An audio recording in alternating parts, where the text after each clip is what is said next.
So the due date for this assessment is the 1st of June at 9 a.m. and we can have a chat about that a bit closer to the time about how realistic and suitable that time frame is.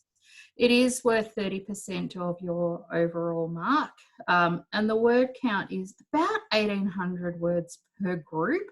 And I think, like the needs assessment report, for me, the word count is flexible. That what you'll see when I show you the template that I'm providing is that this isn't for me about the number of words, it's about the quality of what you're producing and demonstrating your understanding of things like being able to write aims and objectives and think about strategies and think about what goes into program planning, implementation and evaluation. So I'm not really fussed about the words for this assessment. I just want you to produce something that's of good quality. Okay, so use that just as a guide. All right, so there's a couple of main sections to this assessment. And the first one is the introduction, background and rationale or context, if you like. Call it whatever you want, I don't mind.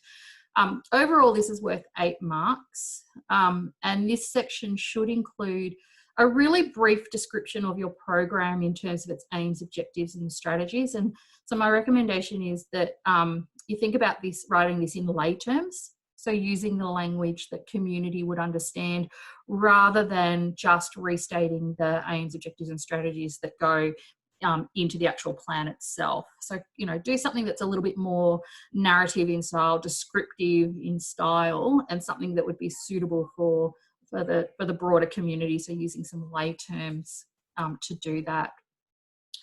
You'll also provide a reference to and a brief summary of the conduct and the findings of your needs or assets assessment.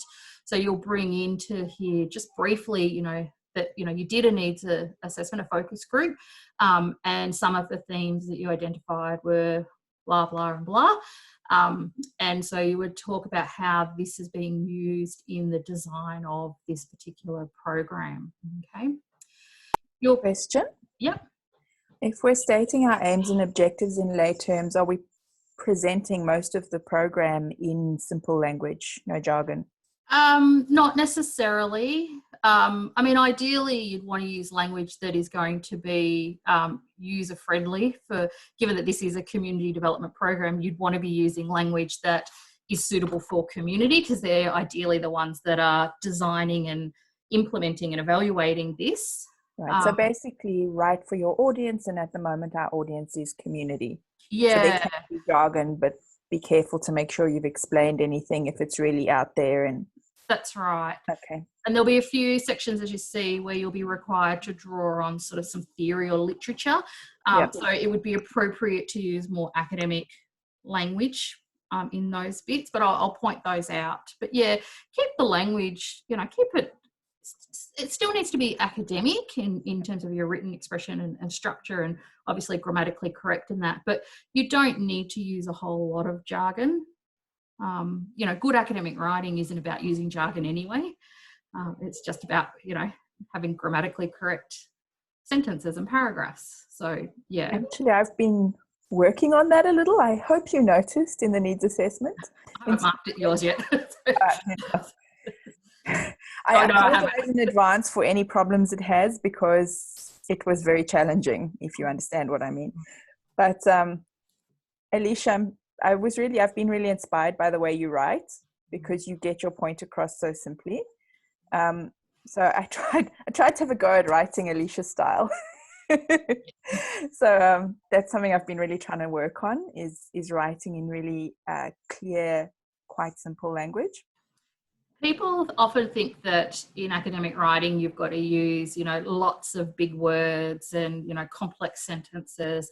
And actually you don't. Good academic writing, good writing just in general, uses really simple, clear language. It just, you know, has proper punctuation and it's grammatically correct. That's what good writing is about. And that applies to this.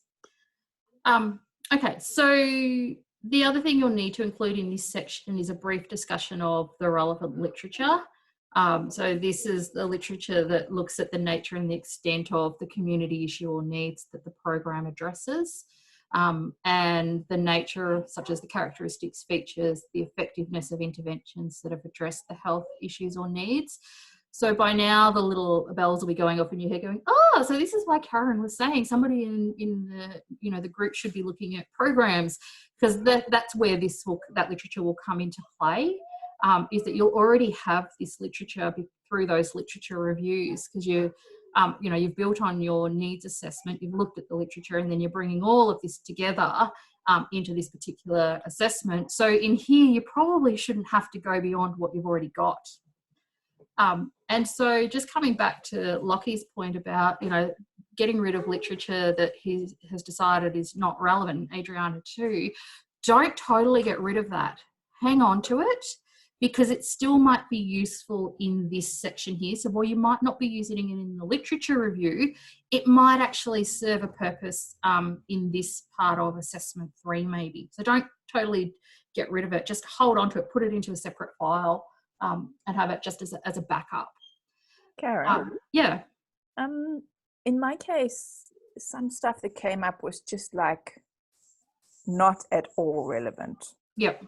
In that case, there's not really much point holding on to it, is there? Oh gosh, no. If it's not, no. Just if it's sort of like, as Lockie said, if it's if it's secondary or something like that. Commentary or opinion pieces, or hold on to those. But if it's totally not relevant to the topic, then of course, let it go. Don't hold on to that. Yeah. And then the other thing you should have is a rationale for your program. Sorry, is that another question? Sorry. Yeah, that's okay. Maybe I'm a bit slow today, but I kind of don't understand that section of the like a brief discussion of the relevant literature, the blah blah blah blah. So are you saying like what worked and what didn't work? Is that what is that? It might be a little bit about. It might be discussing the literature around what the issue is. So, for example, if you're developing a program that is, perhaps addressing mental health issues in a community, then maybe you might draw on the literature around mental health for particular groups, barriers, enablers, that sort of stuff. So whatever you might have gathered through one or more of the literature reviews. But then, as I said, somebody hopefully in the group is also looking at interventions, whether it's around the effectiveness or the types of interventions that have been successful in addressing a particular issue. Then you would provide a little bit of that literature in here. So basically it's a review of your literature reviews. Okay. Yeah. So bringing those 3 or 4 or 2, however many in your group, bringing those together just to demonstrate. Because remember, you're doing that literature review for a purpose. It's to ultimately lead to the development of a program. This is just recapturing that literature. Okay, that makes more sense. Sorry, but thank you. I think it's a good question, actually, Claudia, because I don't think you would know that if you'd never written one of these. Yeah. It's a good question. To clarify, in some way, what we're doing is taking all our various needs assessments and our literature reviews and synthesizing and summarizing them. That's it. This is why we're doing what we're doing. Here's a summary of the last 3.5 months of work or whatever. Yep. Here's what we did in assessment 1. Here's what we did in assessment 2. Here's how we're using all of this to develop this particular program. Okay. So that's, and so the rationale for the program should include the reasons for choosing the community issue and needs that the program addresses. So going back to assessment 1. The reason for targeting a specific subgroup of the community, if that's applicable. So some of you might design a program for a specific subgroup. Some of you might just design a program for a community, and it doesn't matter who, in the community. It could be everybody. So I only talk about that if it's applicable. And then the reasons for selecting the strategies of the program. And so, here's where you'd come in, bring in some of that, perhaps that literature around community development approaches. You could use something like, the Ottawa Charter or the Health Promotion Continuum as a framework. You could also recapture some of that literature around effectiveness of interventions that, we've chosen these particular strategies because this is what's been demonstrated in the literature to be effective for this particular issue or with this particular population group. So this doesn't have to be long. And what I'll do is I will put up some examples of previous students' work so you can see. But when you get into the template that I'm providing, you'll see that this is not long. This is not a full literature review. This is just a summary of the literature. Okay. And I've given in the template some guidelines around word counts for those as well, just to help you. All right, any other questions about introduction, background? Okay. So the next bit is the program plan. And so you can see here on the screen, I've just done a little bit of a snapshot of the template that's up on LMS that I'd encourage you to use. And so in this section, what you'll be doing is actually writing a goal for the program. So you only need to come up with one goal. And we'll talk today about what a goal is. And you'll need some objectives for your program. And so in this case, we would be looking at probably 3 or 4 objectives, and at least one of those will need to be a process objective. And I'm going to talk about what that is today. And so you'll also need to look at things like the identification of key stakeholders or other parties with an interest in the program. You can include details of consultations that are to be conducted. So think about, the types of the actions that you'll need to take in order to achieve particular strategies. You'll think about things like the resources, and you'll also think about your time frames.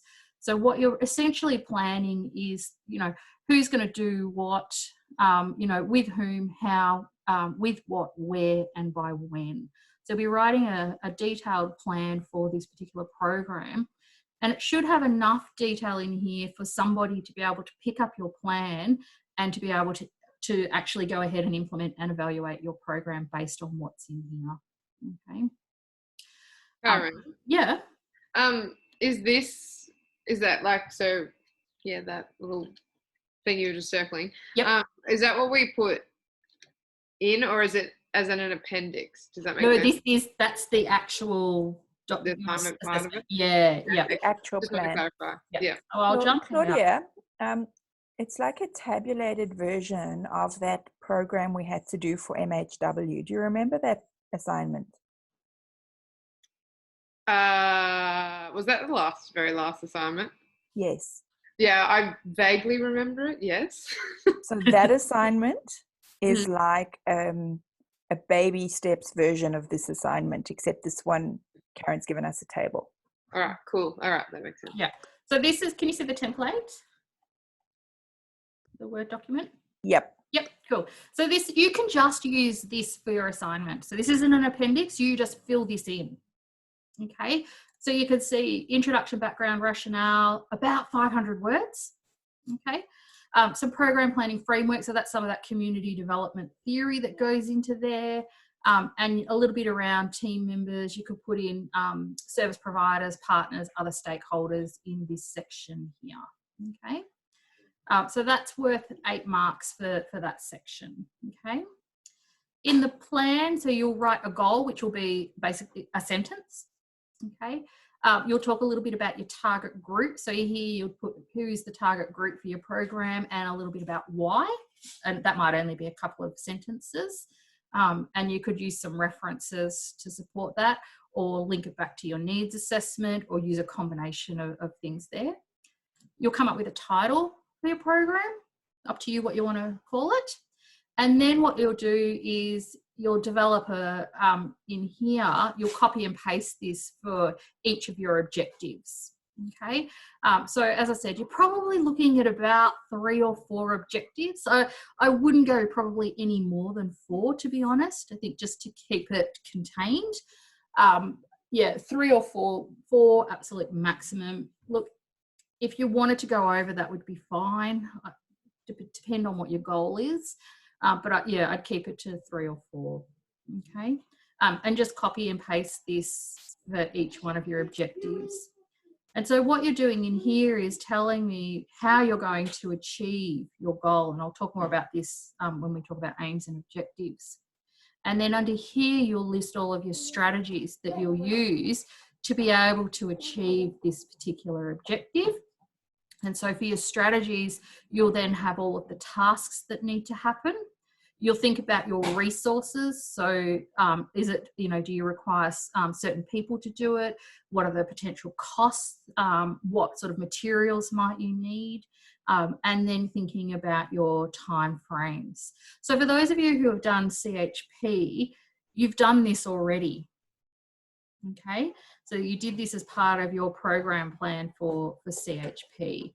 And what I've got are some examples that I'll make available on LMS for you to just to refer back to so you can see. Okay.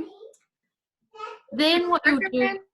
Sorry that I'm asking a million questions, but no, that's okay. Go for it. Do you recommend like using some like articles or something to support your objectives, or is that not probably? No. No. No, because you're going to write the objectives. They're yours. The only time you would need a reference is if you were writing this off an existing program. Then you would obviously reference it. So you don't have to reinvent the wheel here. If there was a program that you've come across and you go, oh, actually, I really like that. I might want to use that as the basis for this assessment. That's fine.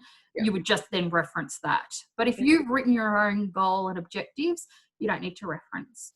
Okay, cool. Yeah, because I just wasn't sure, like with the resources required, blah, blah, blah, like if it was more recommended to have some references in there. But that makes sense. Thanks. Yep. What I'm looking for is, and I'll talk about that a little bit today and a bit more next week when we talk about evaluation, what I'm looking for is logic. If that's what I'm looking for. So will this objective help you to achieve the goal? Are these strategies, the steps required to achieve this particular objective? Do these actions match what these strategies are? Are the resources required realistic? Are the timeframes realistic? That's what I'm looking for here. Okay. In the next section, this is your evaluation plan. So this is worth 8 marks. And there's a number of ways that you can set this out. You can either follow this, or I've got another table that I can make available on LMS that you can use. And so in here, what you're going to do is tell me a little bit about the type of evaluation that you're doing. And so we'll talk next week about different types of evaluation. So you will need to, is the table the one that we used in CHP, which I think I'd quite like that, just because I know that you want us to have indicators, process or whatever. So it kind of just would help me anyway to break it down of what am I measuring here? Yeah, absolutely. Yeah. It was something I struggled with, Yeah, absolutely. So in here, you will use some literature to talk about evaluation. So what is evaluation, the types of evaluation, why do we evaluate? You'll tell us what will be measured, i.e. are you measuring your goal, your objectives, your strategies? And you'll, just a heads up, you're going to be measuring them all. You'll talk about how these will be measured. Another question, I'm sorry. Yep. With regards to the literature talking about what evaluation is, why we evaluate, would it be similar? We could reference textbooks and things because that's where they. Yep. Okay, thanks. Yep. So Talbot and Berenger is a good one, and there's resources on LMS that you can use as well. You probably wouldn't even need to go outside of LMS, to be honest. There'll be enough there. Honestly, Talbot and Berenger covers it like it's a really good textbook. Yeah, and it's available as an ebook, so that you've all got access to it. You can get it from the library as an ebook. Yeah. Because some of them we don't at the moment. So no, that's right. Yeah. You'll talk about evaluation questions, a little bit about your evaluation design, some data collection techniques, and how you'll analyze the data. And so I'll talk about that next week. Some indicators for success. So this is how you're going to know if you've been successful. So what's the baseline measure that you're comparing your results to? The resources that you require for your evaluation, and how will the results be disseminated? And so this will need to reflect a community development approach. So thinking about how are you going to get your evaluation results out to the community. So this... our audience, again, because it's community development, at least in part, that evaluation is written for them. Yeah, that's right. Yeah. So it's not necessarily being written for a funding body. No, that's right. So this will be really for your community, and ideally, in an ideal situation in community development, they will have had some say in this program plan. They'll be helping you to write it. We don't have that luxury or that time or the resources to do that, so you're going to have to do it. But because we're designing a community development program, that has to be reflected at every stage of the designing, the implementation and evaluation. So one of the things that I'll be looking for in this assessment is that evidence of you understanding community development approaches, so that you're demonstrating to me that you have, done that needs assessment, which is part of that community development process.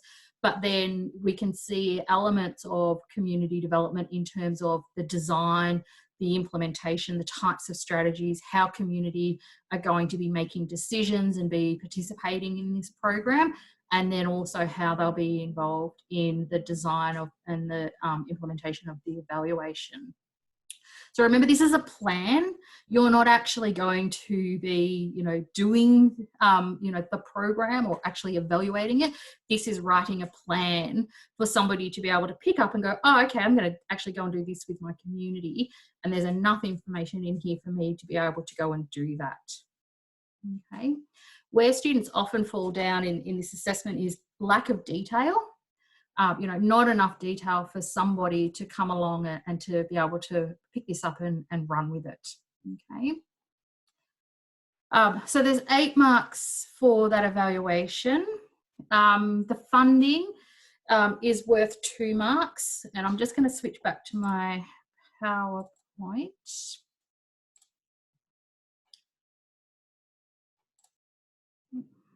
Can you see the PowerPoint?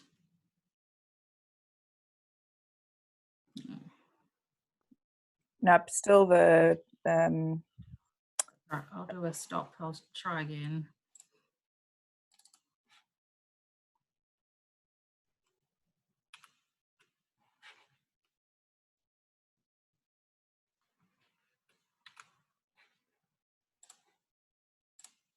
Can you see it now?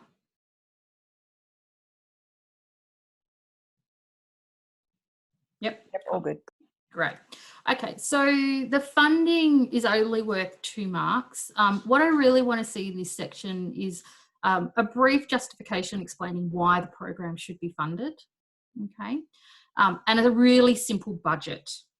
Okay, so really what you'd show me is an income source. So you'll have to go and look at some potential grants where you might get some income from to help fund this particular program. And then some of your, and just show me your expenses. So, and you don't have to have accurate figures here. This is just about demonstrating to me that you know which of your expenses have costs associated to them and being able to identify a suitable funding source. That's really what I'm after. What I'm most interested in is in you explaining why the program should be funded. Okay. So just bear in mind, this is 2 marks. All right. That's the evaluation. As I said, you'll talk about the design, data collection, data analysis, and I'll come back and revisit this next week when we actually talk about evaluation. Okay. And then presentation overall is worth 2 marks. So we've said conventional report format is required, but you can just use that template that I've provided and feel free to amend that as you see fit. If it doesn't kind of work for you, you can change it. But what I did when I designed that was I used the Victorian Integrated Health Promotion Planning Framework.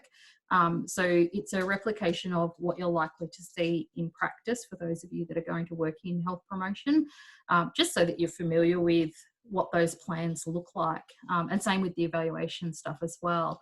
So I try to really and closely replicate what we can with practice, so that when you get out next semester into the organisations for field experience, you're already familiar with these sorts of things, that these are not going to be new things to you.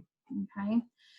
But of course, the same sort of formatting stuff applies in terms of, academic writing, no spelling or typos, you know, just neat general presentation overall. Okay. So that is, use this, edit it how you see fit. In terms of the marking guide, it really just replicates what I have already said. So yeah, please just, you know, refer back to the marking guide. We'll come back and we can talk more about this as we move through the assessment. It'll start to make a bit more sense, and I'll make some examples available on LMS to you. Okay. All right. Any questions?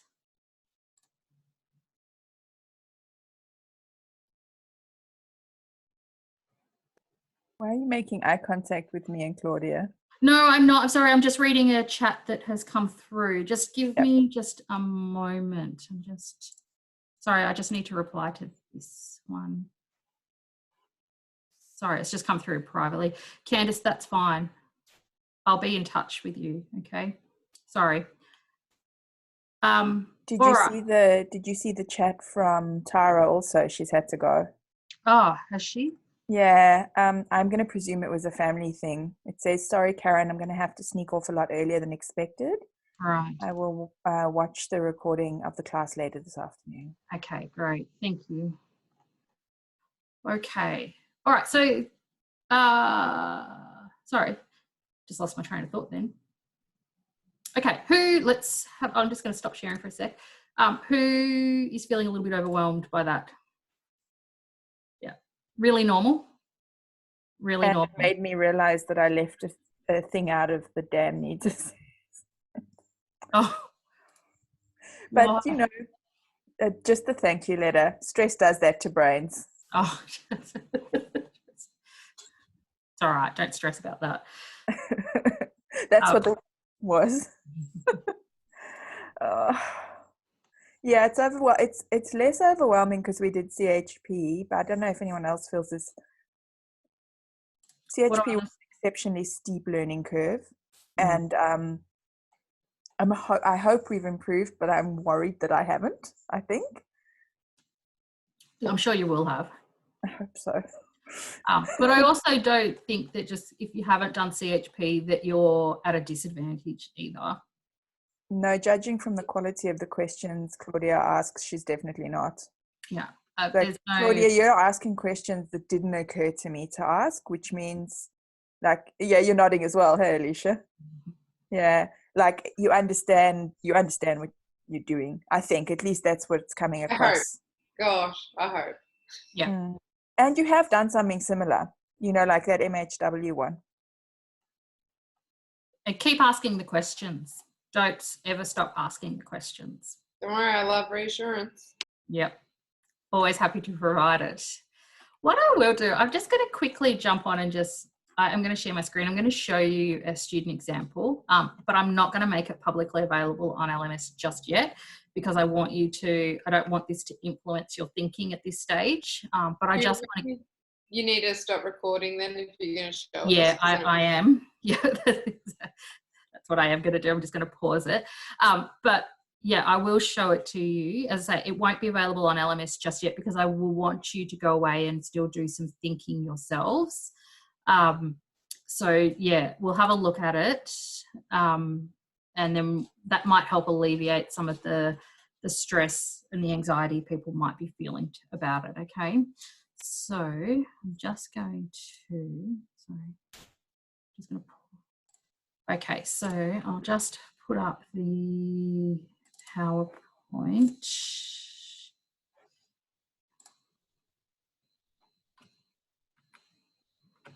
Okay, can you see the PowerPoint? It's a bit slow today. Yep. Clearly a bit slow. All right, so let's talk about aims and objectives. So this is what will inform that program plan aspect of assessment 3.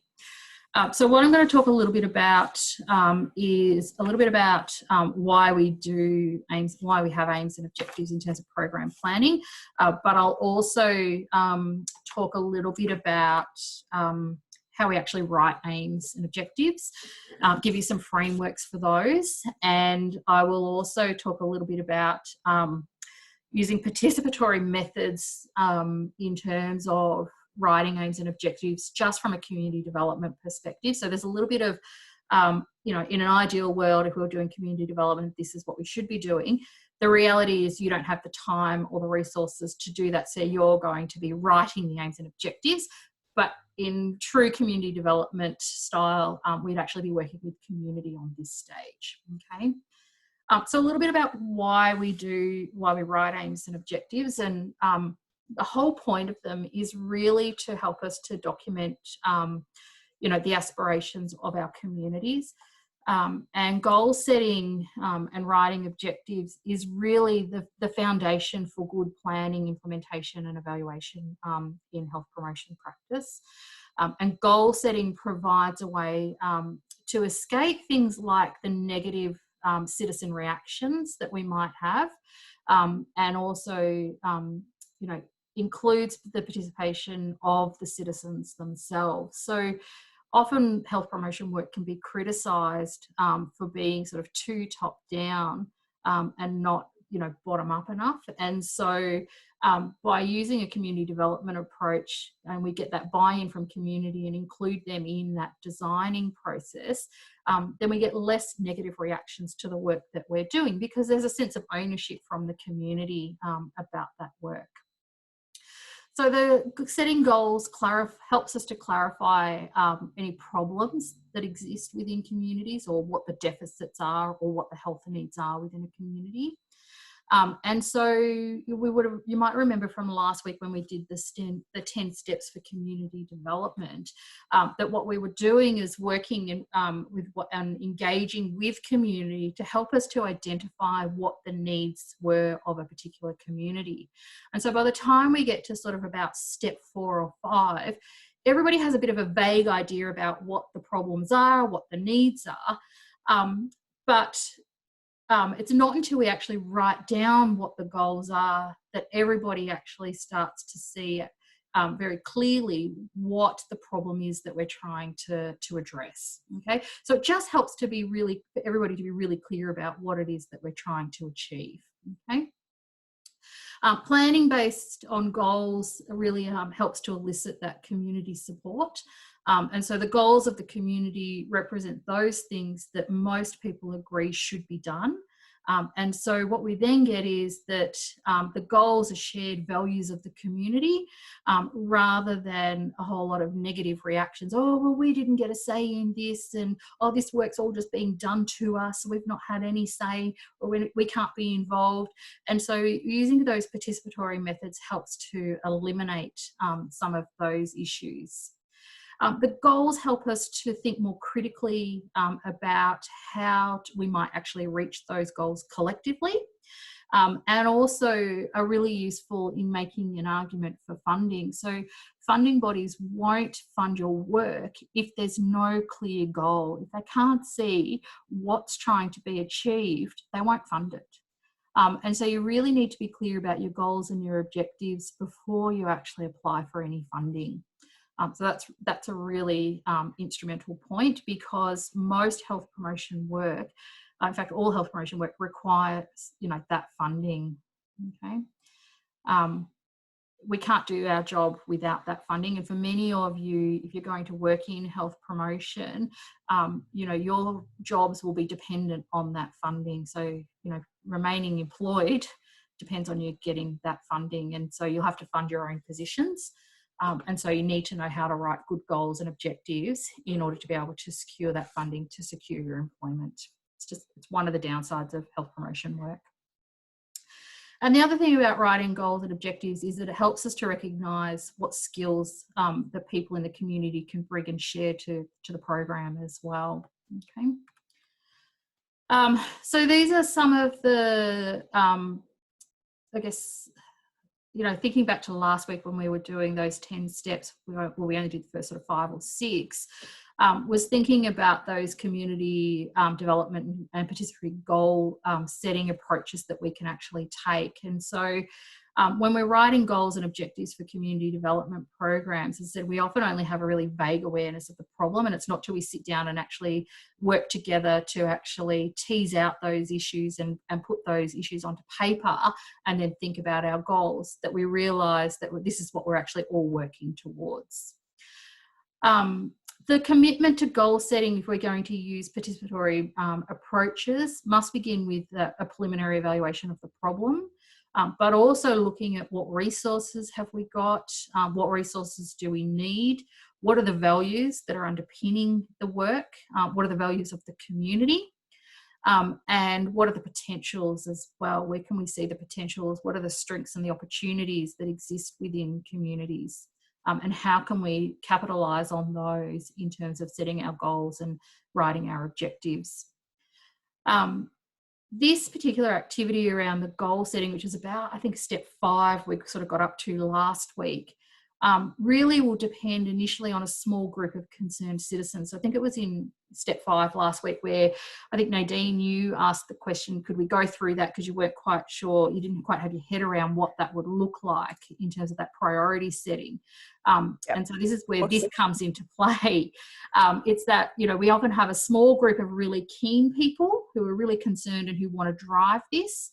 And the actions that they take will be critical in terms of influencing other people, but also recognising that we might need to branch out and try to engage other people in this process, because what we can see happen is that those goals and objectives might be biased more towards those people. But if we've got that open process where, yeah, we've got a few key people who are really keen to drive this, really interested, and that's great. But if we open this process up to other people, then we can start to control some of the bias. And that's always been a critique of health promotion work that is purely driven by health promotion professionals. If we're not engaging, then it's totally biased towards us. Okay.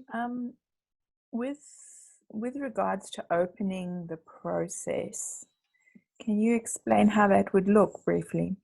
Yeah, well, it might be, if you go back and listen to the recording that, you know, what week was it? I can't remember off the top of my head. It might have been Glenda's community development one. It might have been where last week Nikki, or the week before? Where Nikki from the local council came in. It was really good. So it was that where they had all those different ways of gathering information. Yeah, and that's a way to open up the same that questions, but a whole bunch of different formats. Yeah. Okay. So you're asking the same questions, you know, of people, but you do it in using various methods, and that might be through focus groups, it might be through surveys, it might be through community events.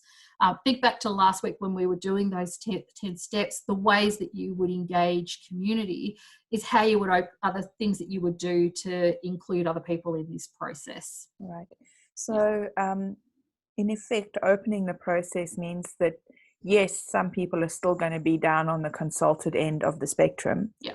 But the fact that they're consulted means that the people that you're co-creating with don't overly bias the process. Would that be, am I understanding that correctly? That's right. Yep. Okay. That's right. Yep. Yeah. That helps a lot. Thank you. Because I was like, but if they don't want to drive the process, how do you make them? You can't make anybody do anything they don't want to do. I know. I've had some first-hand experience quite recently of that. Thank you. Right. The participation of community has to be voluntary. It's because if you force it upon them, they won't do it. And it's no longer community development, is it? Community development. It goes against, that's right. And you certainly won't get their buy-in. You know, they won't be participants in this. You can't force people. I mean, that's unethical. It's just, all right, some of the principles to help you guide the selection and use of goal setting in participatory goal setting processes is avoid simplistic approaches and simple response formats for complex issues. So, you know, you wouldn't have, you know, a really simple survey with, a multiple choice, tick the box response thing for a really complex issue. because you're not capturing the complexities of those particular issues. So like what Nikki and them did, where is and them a South African term? I don't think I've ever heard Australians use it. Anyway, Nikki and them and her team did, where they asked the question and it was open-ended, and the kids could draw a solution and adults could write 3 words or that kind of thing. Yeah, right. That's right. So think instead about of just here are these prescribed solutions, tick the box. Yep. So you want to think about the complexity of the issues and make sure that your approaches match those. Okay. You want to keep your timeframes clear so citizens can orientate appropriately to short, intermediate and long-term goals, because not everybody will be interested in the long term because they're just not, that's not how they're geared to think. Some people might be more drawn to sort of some of those short-term goals. And so you want to sort of be really clear about that so people can move and participate in ways that are most appropriate for them. Take a chance on controversy. Goal setting should serve both the majority and minority interests, and goals that are valued by a minority of people may ultimately be deemed the best overall. So we shouldn't fear some controversy in goal setting. Okay. It doesn't have to be always be the majority that rule, which is risky, but it can still work. Okay. Use professional assistance in things like surveys, for example. Otherwise, you run the risk of gathering or using misleading or useless data. Developing surveys is good surveys is a real skill. Like anybody can put together a really simple survey, but it doesn't mean that it's actually going to capture what you want it to. You're going to get something meaningful from it. So sometimes you're better off in terms of resources, spending a bit of money and getting that professional assistance to do that. Okay. Be careful to avoid antagonism or invasion of people's privacy as well. So that, that's not forcing people to, participate, but also not asking them to, reveal so much that it's a giveaway as to who it is. We want to just maintain respect and privacy. There's a couple of other things there that you can have a read of those. These weren't in my original notes, but I will put these up on LMS. But also, just be mindful of things like cost and time requirements, that this stage doesn't need to be prolonged in order for it to be thorough and worthwhile. Like you can actually do this in a relatively short time frame and relatively, cost effectively if you've planned it and it's well thought out. Okay. Some of the benefits for participatory goal setting, obviously, it prepares people for the community development work that's going to happen. You get that community support, it fosters creative solutions that you might get solutions that you had never even thought of from people who are, helping you in this stage. It can promote human resource development, so you start to identify, the skills and the knowledge that people are bringing to this, and you can capitalise on that. It restores confidence in community institutions. To say that there's often critique around, about sort of health organisations doing what they want to do and, always working on people and not with people, and this starts to restore some of that faith. Generates objective information, which is really important, and develops an appreciation of diverse interests as well. So you can see there's a whole lot of other benefits there. All right, let's get into some nitty-gritty about what an aim or a goal is. And I don't mind what term you use. You can use aim or goal. They're often used interchangeably. But generally what we're talking about is a general statement of intent from the participants or the community's point of view. So this is looking at what the community ideally, will have achieved as a result of your particular program.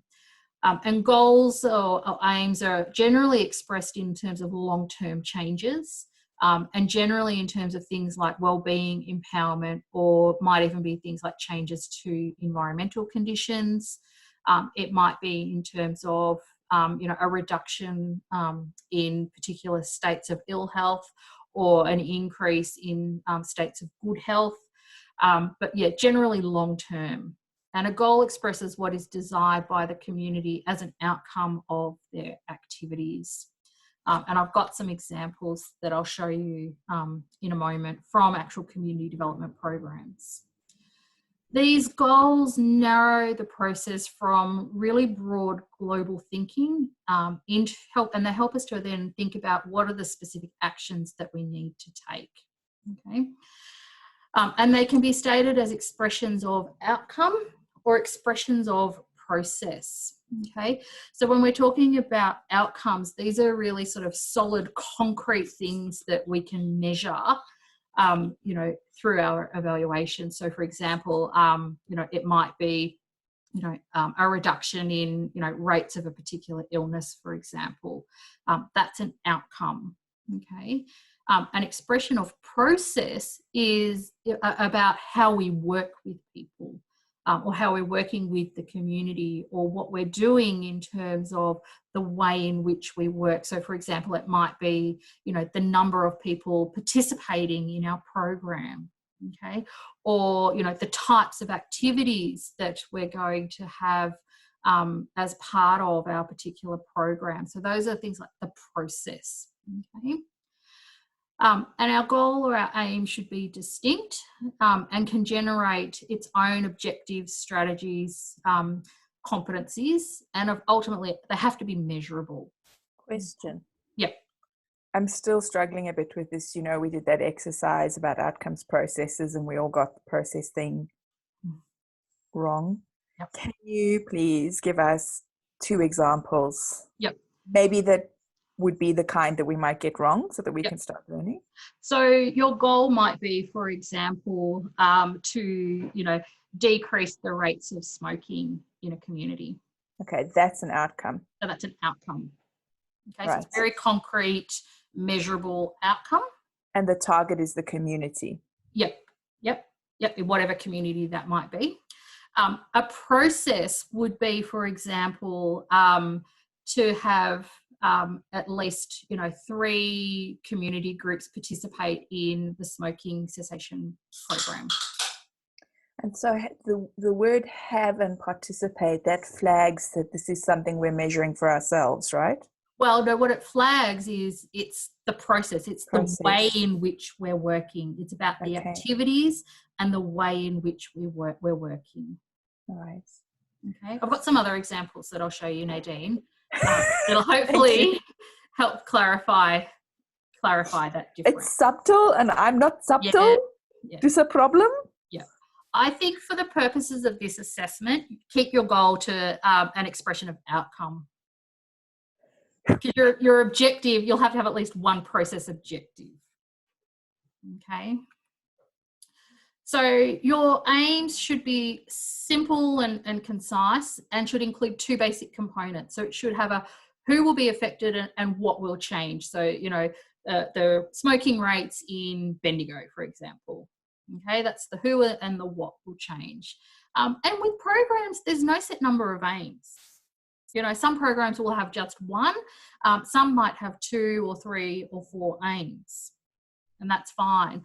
I think for your assessment, I strongly encourage students, just write 1. Keep it simple. We've got to think about, the weighting of the assessment, the word counts, all of that sort of stuff. You only need to demonstrate to me that you can write 1 goal or 1 aim, all right? And then a couple of objectives, all right? But in practice, there's no set number. There's no rules about how many aims or goals you should have. You can have as many as you like, really. The other thing is that goals do require some sort of action word or a verb. So it might be things like improve, increase, protect, decrease, prevent, reduce. It needs something because that helps it to be measurable then. All right. So just bear that in mind as well. All right, so these are some examples of program goals from actual real life community development programs. These are not things that Karen made up. These are real program goals. So I think I talked a little bit about shared action last week, which was one of the programs that I had a little bit of involvement in nearly 20 years ago. So this program had 3 goals. One was to promote the well-being of children. So this is in Bendigo. So if we go back to those 2 basic components of a goal, who will be affected here? Children. Yep. And what will change? Hopefully their well-being. Yeah. So it's got those 2 basic components. What's the verb or the action word here? Promote. To promote. Okay. And so you can see that this is really broad. It's a global statement, and it's focused on an outcome. Okay. So the next one, to mobilise the resources and strengths of the local community. So who is affected? Seriously, everyone, it's going to be me. Sorry, I was trying to unmute my mic. The community. Yep. What will change? The strengths of the community. Yeah, and the resources. Yeah, and the resources. Yeah. And what's the verb? To mobilize. To mobilize. So do you think this is an outcome or a process?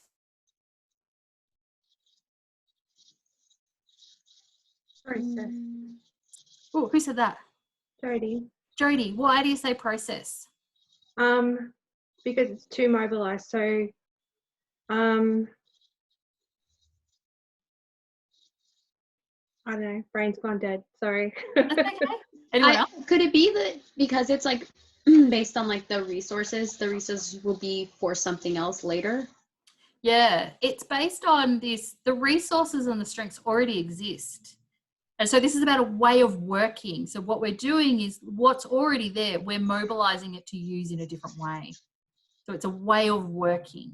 Okay, it's not an outcome. If it was an outcome focused goal, then it would be to increase the resources and the strengths.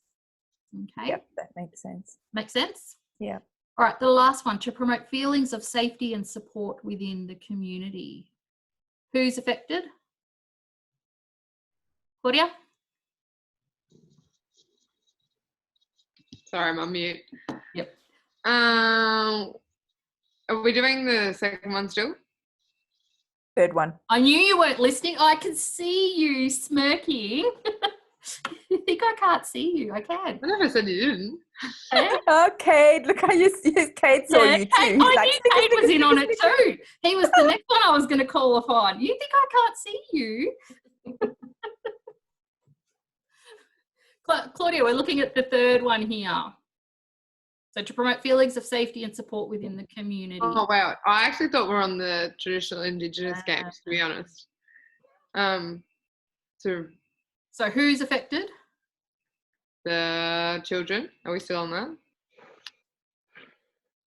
The community? I don't know.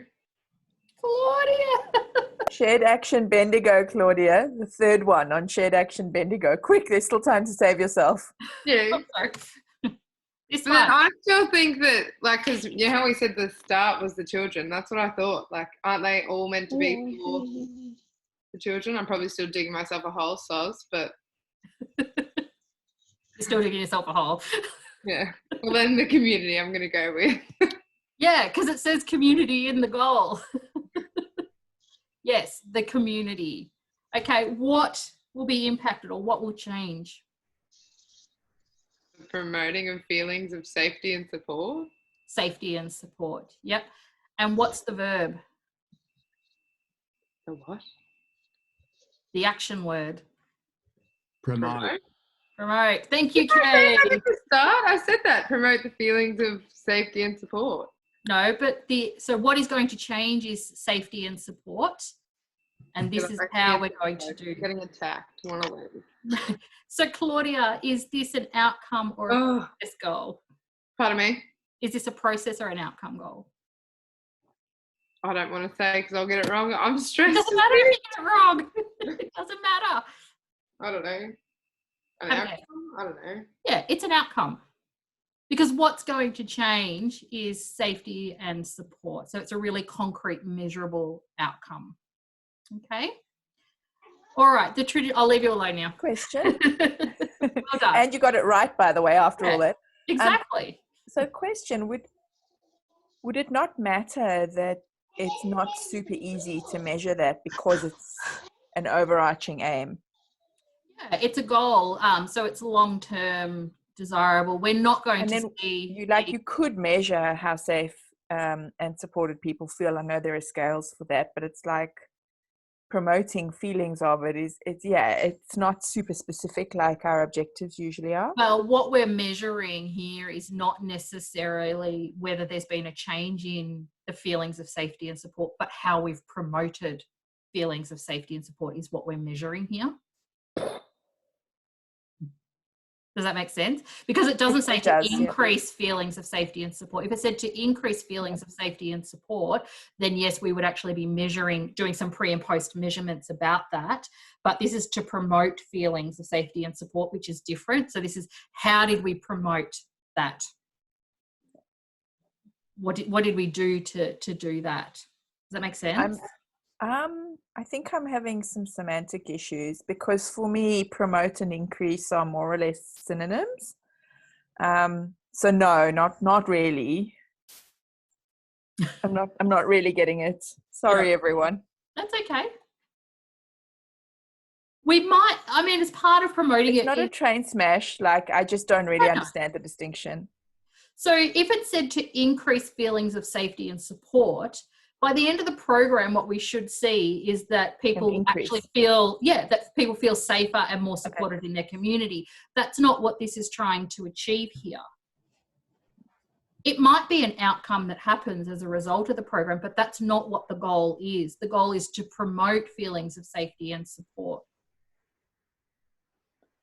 So we might use a whole range of strategies to do that. Can I throw out how I think of it? Yeah, go for it. I'm bouncing on my Swiss ball, so that's why I turned my video off. That's all right. I see it as a feelings and safety continuum. Yeah. Promote, you could start at the start and it doesn't matter. You can start anywhere. If you were to increase, you'd have to find where everyone sits on that continuum. Yeah. So that's the difference. So that's helpful. Thank you, Lachlan. No, so it's still an outcome goal though, right? Yeah, it's still an outcome. Okay. Because we've either promoted it or we haven't. Right. Okay. So it's actually that idea of it being a continuum really makes it clear for me. Yeah. That so helps. If we were looking to have an increased sense of safety and support, we do some pre and post so that we had a baseline measure and then we take it again at the end to see whether it had changed. We're not, we might still measure that through this, but what we're interested in, did we promote feelings of safety and support? How did we do that? What were the most successful strategies in promoting safety and support within this community? They're the types of things that we'd be measuring. Yeah. All right, I know we could talk for hours on it. Let's keep going and look at some other examples. This is just to help you generate some ideas for what goals should look like. So the traditional Indigenous game is a program that's actually come out of Queensland. And I think it's now been adopted more broadly across Australia. But anyway, so the goal of this particular program was to improve Indigenous health through the use of traditional Indigenous games. So let's go back to who will be affected here? Indigenous people. Yep. What will change? Their health. Yeah, Indigenous health. And what's the verb? Improve. Improve. Okay. And so is this process or outcome?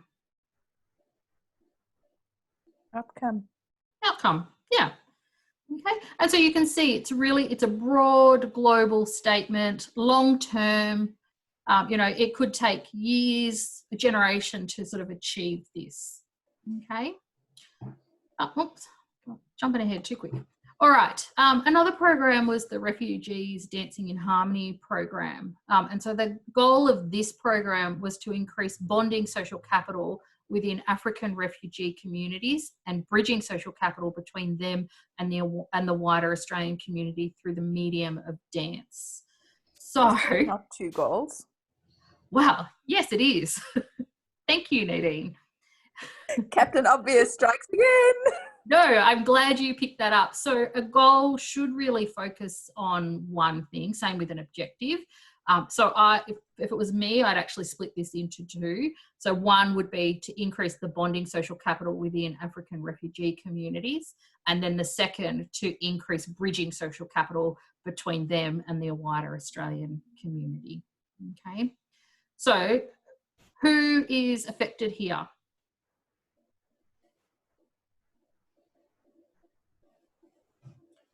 African refugee communities. Yep. What's changing? What will change?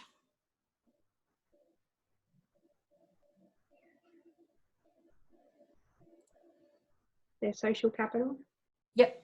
And bridging capital. So you don't need to worry about what those are. We've talked about them before in CHP. And the verb? Increase. To increase. Yeah. Okay. So if you followed that formula of the, who will be affected, what will change, and have a verb, you'll have a really nice written goal. And if you're thinking long term, that's to me is what I'd be looking for in a goal. Okay. All right. Any questions about goals before we move on to objectives? No? Okay. So your objectives, these actually elaborate and restate the aim in operational terms. So your objectives really are more precise and represent smaller steps than the program goal. And these steps, once they've been completed, should lead to you reaching that particular program goal. Okay. So they state what must occur for the aim to be achieved immediately after completion of that program cycle. Okay, so once we've done the planning, implementation and evaluation, we should have achieved that goal based on these steps that we've taken. And essentially it looks a little bit like this in a diagram. You've got your goal or your aim at the top, which is that broad outcome focused, statement. And then you've got the smaller steps that you need to take in order, or the steps that you need to take in order to achieve that. And then what falls out of your objectives are the strategies. So the things that you're going to do in order to achieve each of those objectives. So it's a bit like a sort of a reverse funnel. Your objectives, really address factors that cause or contribute to the health need or the health issue that is covered in the aim. And so one of the things that, I'll get you to think about today is even doing something like an iceberg model can help you to think about, well, what were the health issues or the needs that you identified in your needs assessment report? And then what were the things that you identified from them or the literature that contribute to that particular health need or health issue. And then when you write your objectives to address those underlying causes. Because we know from good health promotion practice that if we address those social and environmental and cultural determinants, then we're much more likely to have long-term sustainable changes in terms of health outcomes. Okay, so if our goal was to reduce smoking, what we'd need to look at is, well, what are the causes for people to smoke? And then that's what we would address through our objectives. Okay, so think about determinants of health here. And then think about developing objectives that are relating to every level of that iceberg model as well. So don't just focus on behaviour. And in fact, you shouldn't be, because you're designing community development. Behaviour is only a very, very small part of this. You want to think about social, cultural, environmental, political, structural determinants here. And your objectives, just like your goal, need to be measurable as well. Okay, so developing objectives really helps you and your organisations to create specific and feasible ways in which to carry out your programs. And completed objectives can serve as a marker to show members of your organisation, to show your funding bodies, and to show the community what your program has actually accomplished. Okay.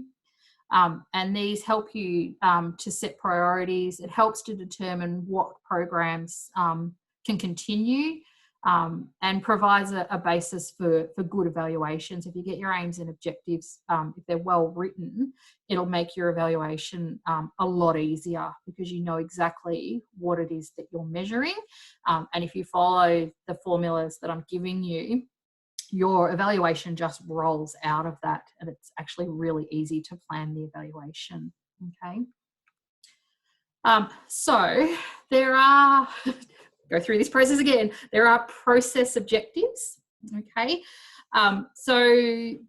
Process objectives really describe the activities, the services, or the strategies that will be delivered as part of implementing the program. And just because of their very nature, they're short term. Okay, so they're sort of really quick wins when it comes to program planning and implementation. And they tend to focus on your program inputs, or what we might call the software, if you like. It focuses on things like the implementation of activities, and even things like your stakeholder reactions. And so there's some important things to think about in how we work in community development. And so when you're writing process objectives, think about some of these things. You know, who's going to have control over the decision making? You know, who's going to be involved in the action, and what will that involvement look like? How is it enhancing community culture? Thinking about things like organisational development, and then also things like the learning as well. So you want to focus your process objectives on things like the resources, the materials that you might need, the funds, the sort of space that you might be using, as well as the appropriateness of your intervention activities. It might be around priority population exposure, attendance. What's that, Nadine? Another question. Yeah. Guys. With regards to enhancement of community culture, what might that be around? That might be around some of that, participation, engagement, that sense of community. So how's that different to control of, okay, actually I get that. How's that different to involvement in action? Well, because involvement it's not necessarily a reflection of culture. It might be, but you might have people who are really keen, who are going to be involved anyway. And what you're trying to do is then create a culture for the people who are perhaps not normally included to become included. So it's around building that inclusiveness, for example. Right. So you could measure that. Yep. Right. Like, say, if you were working with a marginalized group who didn't have high participation levels, that would be something you might look at, where it would be fairly easy to measure. Yeah.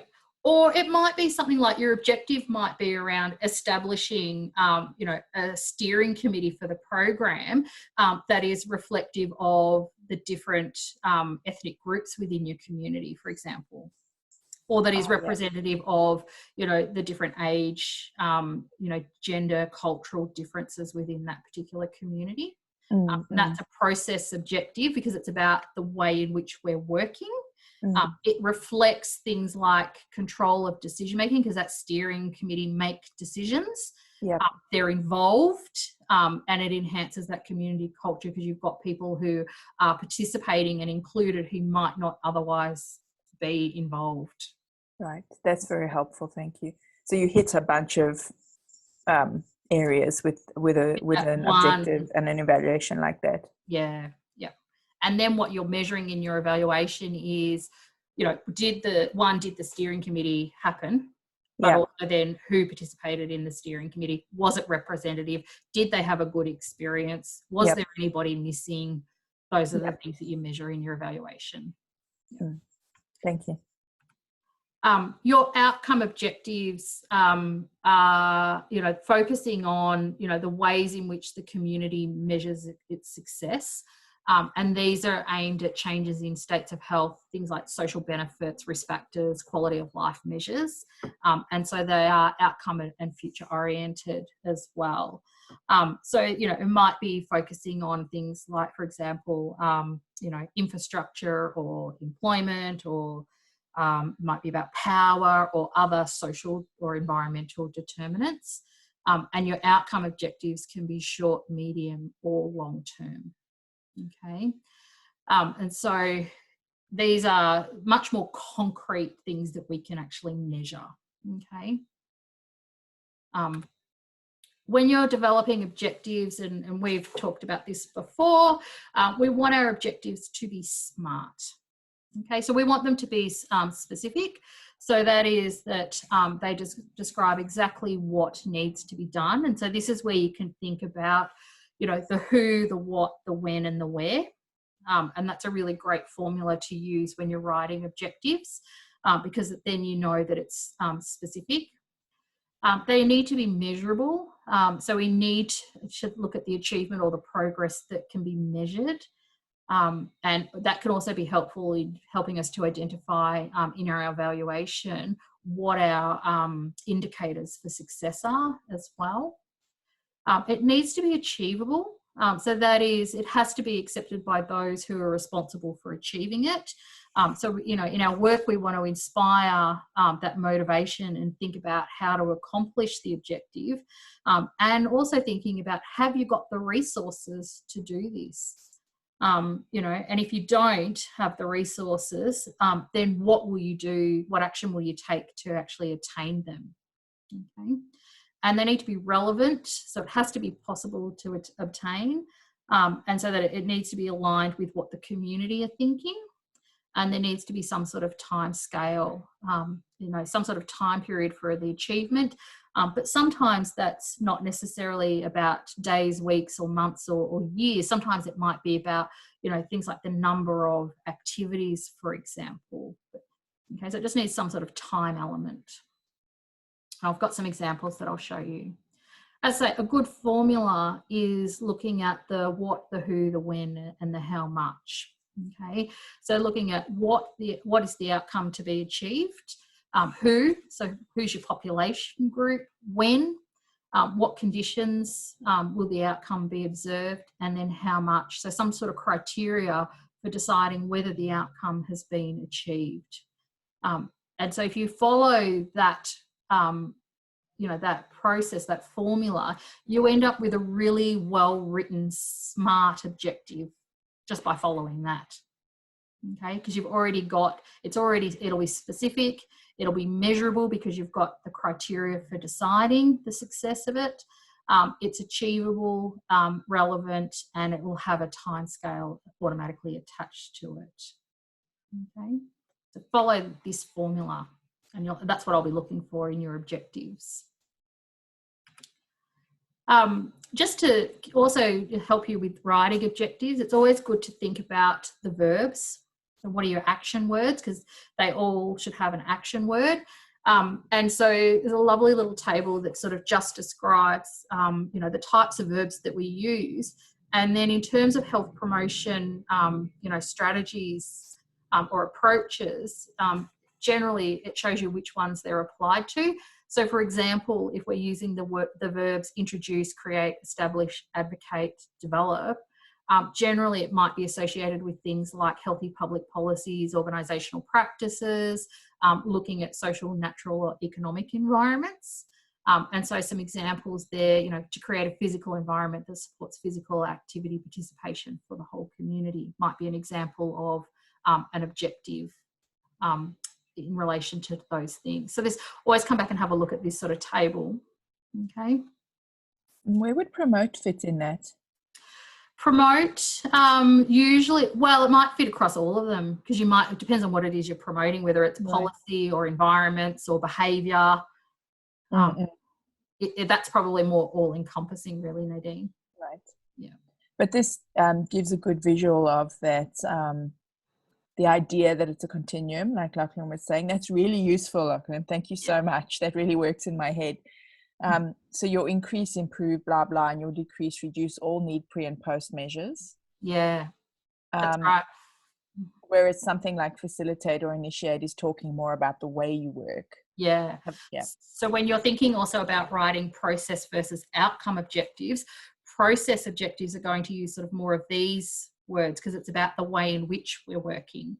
And that reflects sort of that community development approach, whereas things like decrease, reduce, eliminate, increase, strengthen are going to be more outcome driven objectives. So we're trying really to use those kinds of more community development verbs, because even the ones at the top, that is more policy stuff, isn't it, really? Yeah, yep. Doesn't mean that you still can't use those, because but we have program to just might be about developing policy. That might be one of the things that you're doing in your program, which is what students have done in the past. Absolutely. Or you could establish it could be about establishing a something. Yeah, I get that. It's just that the word is more usually used, as you said, in the policy section. Yep. May not be community development necessarily. Yeah, so this is a really lovely one just to come back. I should annotate this actually and say, process, outcome. It's a way to think about it. Okay. Please do. That'd be great. Thank you. Sure. Just to make you aware, I'm not going to talk too much, there are other types of objectives. So while we're focusing more on community development type aims and objectives, there are objectives like learning objectives. So dare I say it, you should have done in health ed, some work around writing learning objectives. And so those are objectives that are focused on desired behaviour change, and typically focus on what your participants will know, value, feel, or be able to do as a result of the health education that they're participating in. I don't want to see learning objectives, because that's about behaviour change.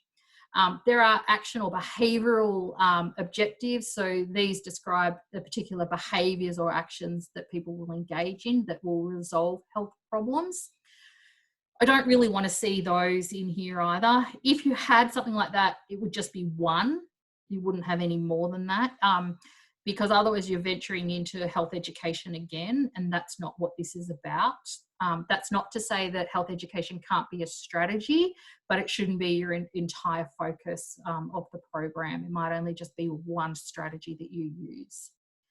And then there are also environmental objectives as well. So those are the non-behavioural causes of a health problem in the social, physical, or even the psychological environments. And you could potentially include some of those in your program.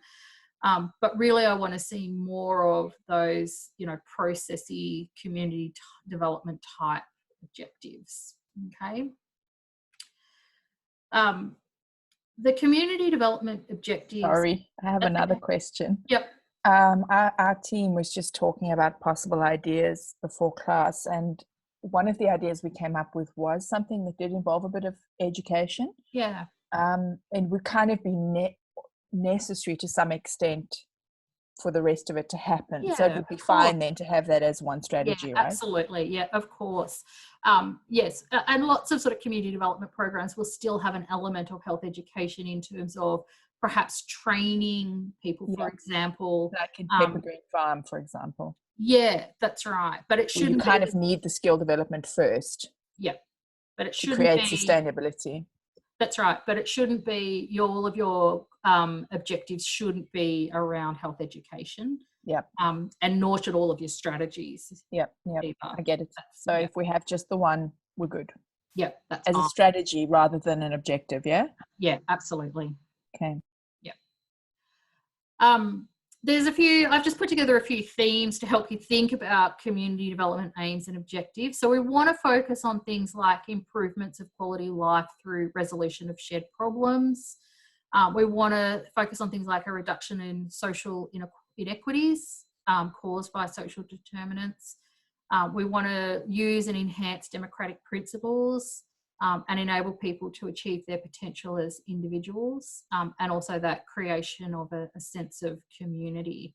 And I think if you're thinking about those things, and they'll all look different in each program, but if you're focusing on those sorts of things, then you'll have a really well-designed community development program. It's not about focusing on just behaviours or just environments.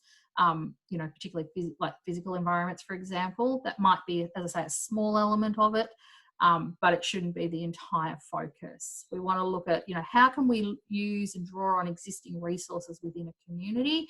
How can we build capacity within this community? Okay, how can we build social capital? How can we, you know, address social determinants or cultural determinants of health, you know, in order to achieve these long-term desired changes? Okay. Okay, so some examples. So I'm going back to those, you know, the goals from those other examples. So if we go back to the Indigenous health one, so remembering our goal was to improve Indigenous health through the use of traditional Indigenous games. That was the goal. So long-term, broad thinking, outcome focused, okay? The objectives for this program were to increase participation in traditional Indigenous games. Do you think that's a process or an outcome objective?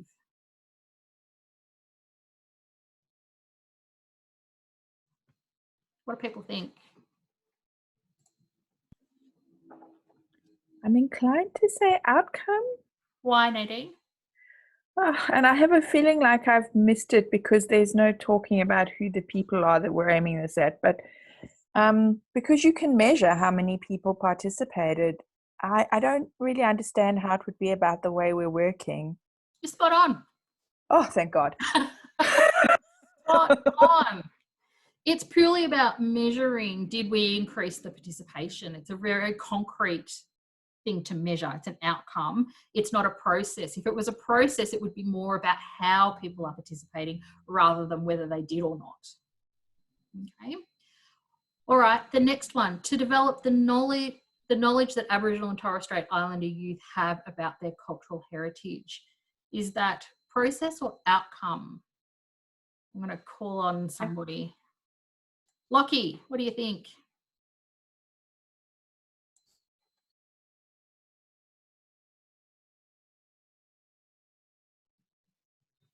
Is he there? I think he popped away, but Jody was about to answer it. Okay, She had her hand up. Jody, you go. It's process. Why do you say process?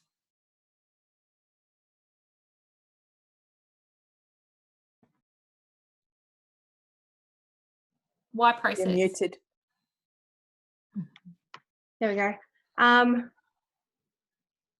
It's not about a measurement. I mean, I guess you can measure it at the end, but I don't know. No, you're right. It's a process. Yeah. Yep. Good. To train Aboriginal and Torres Strait Islander people, particularly young people, in traditional games. Is that outcome or process?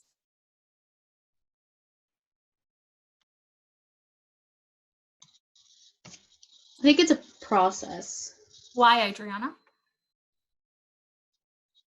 I want to say for that because of the keyword train. I feel like it's like a process. It's not really like an outcome. The outcome would be like that they've developed Like their to skills. increase their knowledge would be Yeah. like to increase their knowledge of traditional games might be an outcome, but to train them is talking about how you reach something like that. That's Yes. right. You're Yeah. Is that what you were? on. Yeah, spot on. It's And a is that the process. same what Jody was saying about develop? Develop is also like the kind of word that talks about process. Yeah. Yep. And so remembering that the process objectives are around things like the inputs that go into a program. And so we need to train these people in traditional games if they're then going to go out into community and facilitate this. So we're training them up to be facilitators or people who are delivering the program. And so that's what makes it a process. So it's about the way in which the program is operating. Okay. What about to build connectivity to schools and their communities through shared cultural and physical activities? So process or outcome?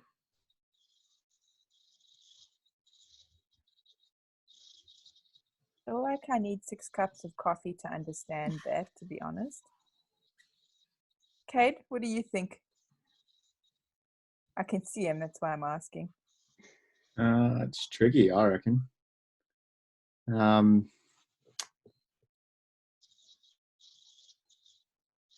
going to go process. It's 50-50. Well, that's right. That's right. That's right. Hedge me bets. Why would you say process?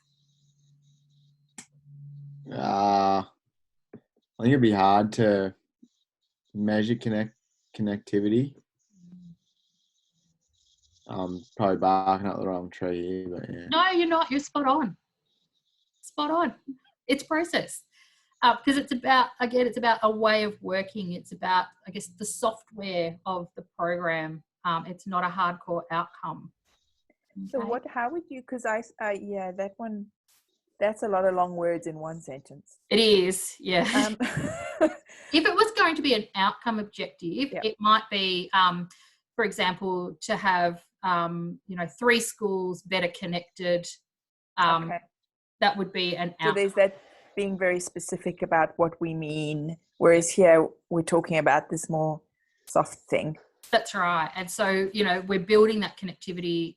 That's a way of working in community development. It's about participation, inclusiveness, and so that's process. God, I don't understand that sentence. I just don't. Yeah. Thanks, Kate, for saving my ass. All right, the last one, to scope the feasibility of convening a statewide traditional games festival. Is that process or outcome? I would actually say outcome for this one. Yeah, I'd agree. Because I think it's like basically asking like a question of what are our current resources? Yeah. And that's like the outcome. Mm. If that makes sense. I'd say it's because it's measurable as well, and it's specific to the statewide. Yeah. What do others think?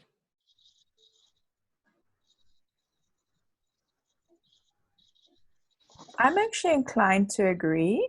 I don't think, scoping does talk about a way of working, but it sounds to me like they want to measure something concrete. It's not about a process of creating something, but it is about a process of measuring. So there's that.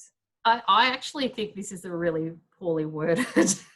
I mean, I'm going to say the last 2 in particular are shoddy. Yeah. For me, this last one could be either process or outcome. I think the use of some better language would make it much more easily identifiable in terms of what type of objective it was. So, for example, to produce a feasibility report would be a much better outcome focused sort of objective, whereas to scope the feasibility is more processy because it's about the way in which we're working. I'm finding it confusing that you would, because a feasibility report is an outcome, it's hardware. That's right. Yeah. But feasibility in general is a hardware product, yeah? Yeah. Like, so but why would you do the scoping is a way of working, which is a process. I get that, but why? Why would you measure the way you produce the report? Like, it doesn't make any sense to me. It's not a great objective, I have to say. In fact, I could critique all of these, but none of them are smart. Well, yeah, I noticed that as well, but then I thought I'm not going to bring it up because we know this. No, we should be talking about this because these are not objectives that you would want to copy.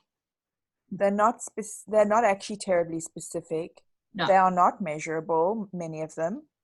Well, and they don't follow that formula of the who, what, when, where, how. There's no time frame on any of them.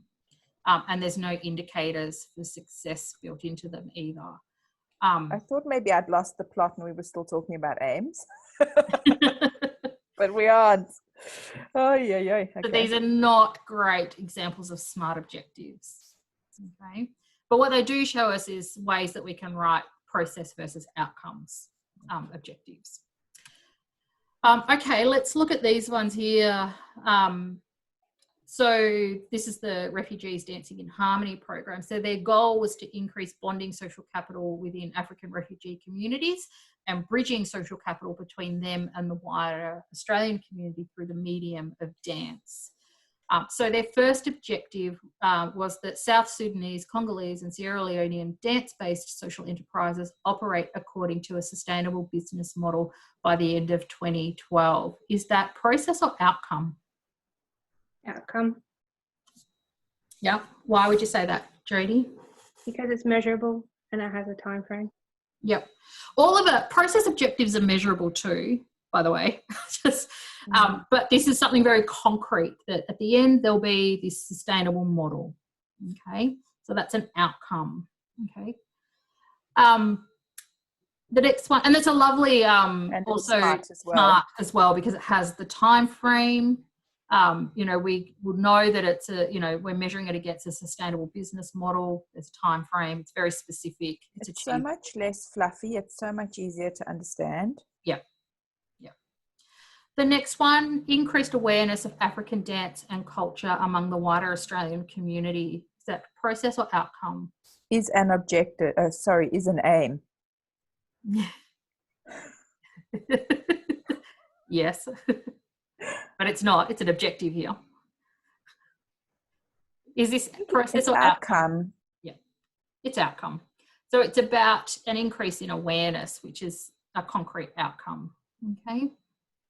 Not specific, not smart though. Okay, not a smart objective. The next one, increased trust, sense of efficacy, and network strength within the 3 communities. Process or outcome?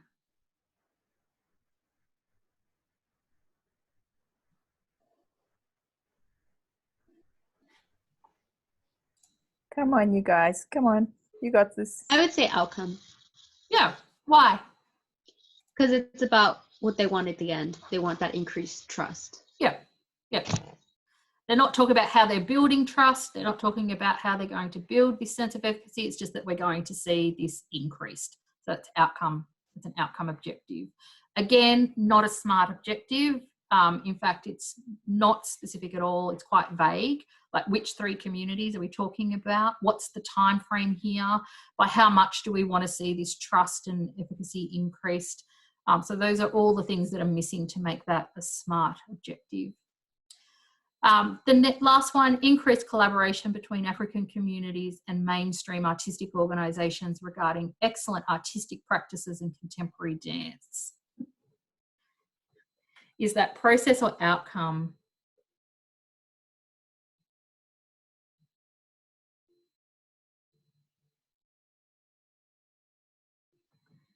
What do you think?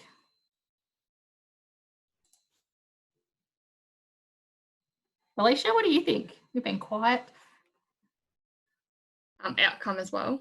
Yeah, why would you say that? Because of the increased collaboration between communities. They're not talking about how they're going to collaborate. They just want to see that there has been increased collaboration. So it's outcome. Again, not a smart objective. In fact, it's a very convoluted. They did really well with their first one, and then it just went south. Yeah, and then it just, I know. But this is what happens.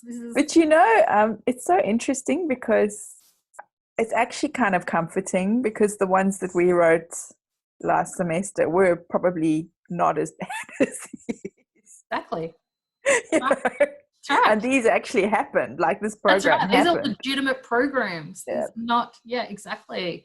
You guys will be top-notch, you know, program planners by the time we've finished with you. And it's, in fact, one of the things that we get feedback on is how well prepared students are for practice in terms of this sort of stuff. Because I know it feels like we're, you know, harp on about it, but it's so critical and it makes you much better practitioners. Where's Grace when you need her? She was like, oh, she was amazing. Yeah, that's right. That's right. She was literally born to do this stuff. Yeah, wasn't she?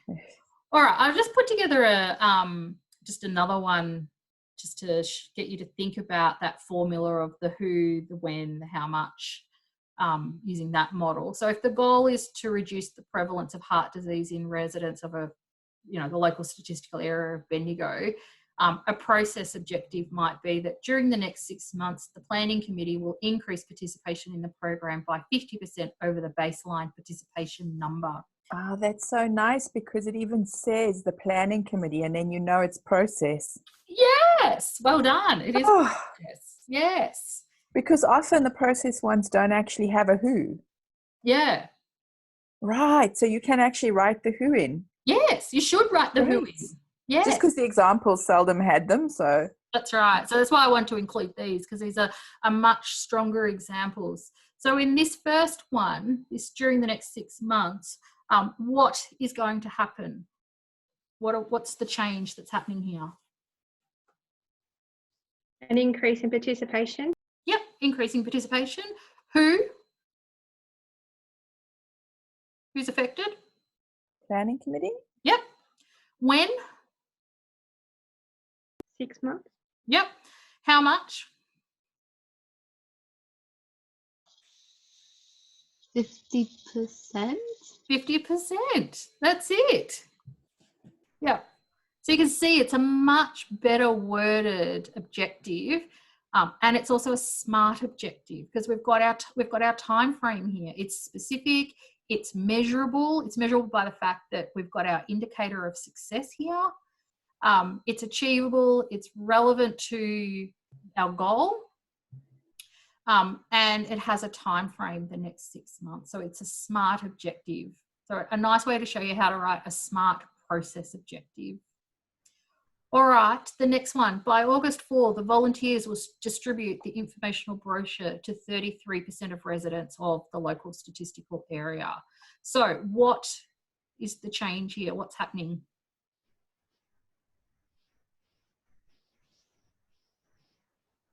Cade, what's happening here? Distribute the information. Beautiful. Yep. Who? The volunteers. Excellent. By when? The 4th of August. Yep. And how much? 33%. Beautiful. Okay. I'm listening. I know you are. I know you are. I can see you. I also know you know the answers. So again, you can see a really lovely, smart process objective. Okay. And this is about the way it's about the resources, how the program is operating. That distribution is a process. Taking those pamphlets out and promoting it that's process. All right, outcome objectives. So by the year 2018, heart disease deaths will be reduced to no more than 10 per 100 in the residents in the local statistical area. So what are we talking about? What's happening here? What's the change? A reduction in heart disease deaths. Yep. Who? Who's affected? The residents in the local statistical area. Yep. By when? 2018. Yep. And how much? 10 per 100. Yep. Good. And then the last one, by 2018, increased to at least 25% the proportion of men in the local statistical area with hypertension whose blood pressure is under control. So what's changing?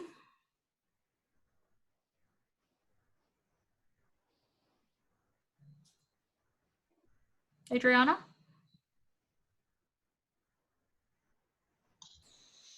The proportion of men with hypertension? Yeah, that hypertension's under control. Who are we talking about? Men in LSA? Yeah, the men in the local statistical area. By when? What's our time frame? 2018. Yep. And how much? 25%. At least 25%. Again, so you can see, again, really nice, smart objectives that follow that who, what, when, and how much formula.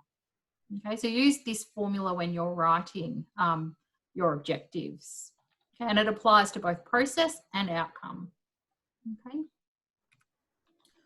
All right. Any questions about objectives? You'll probably need to come back and listen to this a few times. This exercise was really helpful though, Karen. I'm sure we did it in CHP, but I was really struggling. Seeing really strong ones helps a lot because seeing weak ones hasn't helped me a great deal, but those strong ones help a lot. Yeah, and that's why I wanted to include these just to and give pulling them apart like that, very helpful. Yeah, good. All right, your strategies. So these are the things that you then need to do in order to achieve those objectives. And sometimes there's, offered several strategies for each objective. I mean, there's no hard and fast rules. It's about however many strategies are required to achieve the objective. When we're talking about community development, some of the strategies might include things like social action. So looking at, ways that we might sort of redistribute power. We might focus on a specific issue. It might include advocacy activities, maybe, thinking about something like increasing access to, you know, social assistance, for example, within the community. You know, we were talking last week about social action in terms of things like, you know, those social movements and, you know, the right to vote, for example. So thinking about what sort of social action might we need to take within our program. It might be around locality development, so maybe improvements through things like increased resources. It might be changing or increasing the facilities that exist within a community, so thinking along the lines of some of those more sporting-based focus groups that some of you have done, that there might have been some talk in those about the need to increase the facilities for people to participate in physical activity. And so you might, that might be some of the strategies that you look at in terms of your particular program. It might also be things like, you might build, for example, the Shared Action Project. We built a community neighbourhood house, for example. And so that's an example of that locality development. It's things that are happening in a particular location that will bring about changes in the well-being of the local citizens in that area. Okay, and it usually has the involvement, active involvement of people in that development as well. There might be things around, you know, social reform. So looking at, you know, changes that are happening by one group on behalf of another group. So it might be, for example, advocating for community acceptance of a particular group or subgroup of people, or advocating for acceptance of particular services. So, for example, it might be doing some advocacy work to support local service development for people with a mental illness, for example. It could be community relations, so focusing on that social integration. Often, you know, improvements to, you know, the social status of minority population groups, or it might be around the mediating between different community factions. So if you've got, you know, different groups that are perhaps competing against each other, there might be some focus on how you can bring those groups together to come to some sort of resolution. Social planning, and, you know, thinking about, you know, the social supports that exist within a community. Might be either improving those or creating new opportunities for that. The capacity building, so it might be things like creating opportunities for leadership, building people's skills, so that's where some of those more sort of education type activities might come into play. It might be around the resources, so thinking about how do we gather or generate resources for our programs. It might be in terms of the knowledge building of people, or looking at particular tools that individuals or groups within the community might need in order to be able to either address or have greater control over the conditions or factors that are affecting their life. And then it can also be asset-based. So how do we protect assets within a community, or how do we, you know, generate new assets within a community? So it might be, for example, things like social capital. So building that trust and that social cohesion within a community. But then there are also the physical assets, which could be linked to that sort of locality development. How do we generate, you know, new services or you know, new facilities and infrastructure within a community. Okay, so this is just a bit of an example of what some of the strategies might look like. The other thing to remember is that you guys are across frameworks like the Health Promotion Continuum and the Ottawa Charter, and so you can always use those to help you to think about strategies as well. This is just an example, so from that, the Refugees Dancing in Harmony project. So just to give you a bit of a complete picture. So their goal was to increase that bonding and social capital. Their first objective, as we talked about, was that the South Sudanese, Congolese and Sierra Leone dance-based social enterprises operate according to a sustainable business model by the end of 2012. And so their strategies or their activities were that they were going to hold 2 cultural dance performances to engage communities and existing cultural dance groups in the project. They were going to form social enterprise groups create legal entities, develop business plans, provide dance, choreographic and business skills training for the groups, and hold 2 combined public performances. So you can see, you know, for one goal, they've got 4 objectives. For that first objective, they've got 6 strategies. And each one of those is building towards this sustainable business model. Okay. So this just gives you a bit of an idea of that step, using that model of goal, objectives, and then all of the different strategies. And then the other thing just wanted to touch base with before we look at some more student examples is that internal logic. So this is what I'm looking for in your assignments, is that internal logic. So once you've decided on your aims, objectives, and strategies, you need to test them for that logic. And so one way to do that is to ask these questions. If we achieve our objectives, then will we be contributing to the goal? And if you can answer yes, then the chances are you've got good internal logic. If you implement the strategies, then can we reasonably expect that we will achieve our objectives? And if you answer yes to that, then you've got that good internal logic. Okay, a couple of other questions. Are the strategies we are planning the right ones to meet the goals and objectives? Are there any gaps?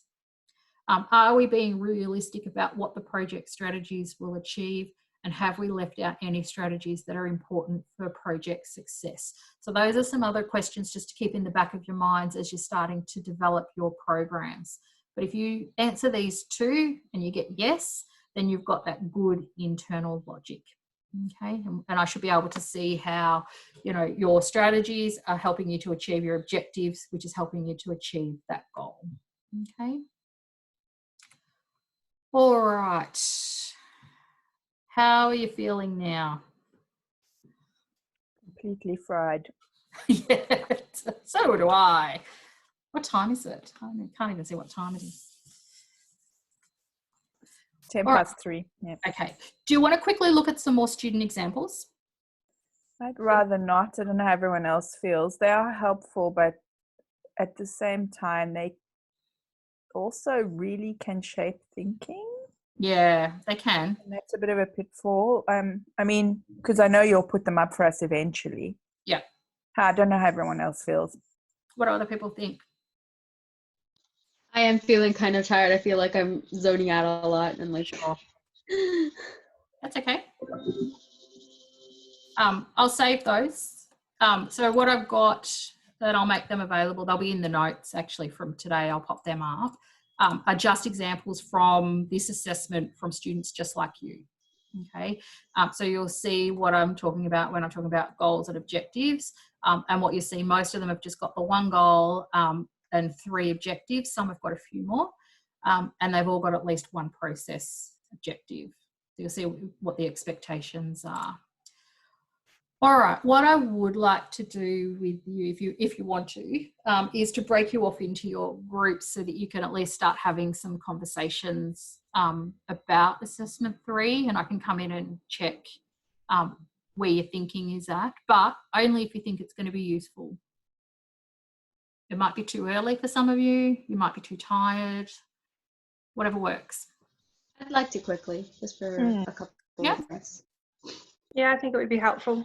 Yep. I think there are a fair number of people who don't have team members represented though. Yeah, that's what I'm wondering. So we've got Michael, Claudia. Yeah, that's okay. Jodie and Kate. Yeah. Oh, okay, yeah, that's good. Yeah, I think we'll be okay. All right, I'll set up the breakout rooms and I'll send you off to your groups and you can just start having just a bit of a chat. What I'd get you to do is maybe just to think about just a couple of guiding questions. So have a bit of a discussion around what were the key issues that you have identified from your needs assessment, and maybe what are some of the determinants? And then are there any significant assets that you've identified or gaps? Okay. And what are some of the key themes that are beginning to emerge from the literature? And that might just help you to generate some ideas. All right. Okay. So I'm going to start.